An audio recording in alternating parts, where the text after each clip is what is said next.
এই মুহূর্তে আমি বিএনপি করি বলে আমি গর্ব করে বলতে পারি, এইরকম ইন ডিটেইল, এই যে 8 ঘন্টা ধরে আলোচনা করলে তোমরা কতগুলো পলিসি, এইরকম ইন ডিটেইল দেশ গড়ার পরিকল্পনা বিএনপি ছাড়ার কোন দল দিয়েছে? কোন দলের কাছে এই মুহূর্তে এরকম পরিকল্পনা আছে?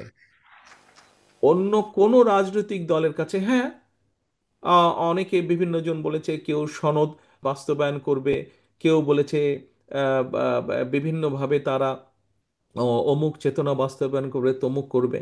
কিন্তু সবার প্রতি সম্মান রেখে আমি বলতে চাই যে আমাদেরকে তো বাস্তবধর্মী হতে হবে। মানুষের সমস্যা কি, মানুষ কি চাইছে, দেশের মানুষ কি চাইছে, দেশের সামনে প্রয়োজন কি, কি বিষয়গুলোকে আমাদের অ্যাড্রেস করতে হবে,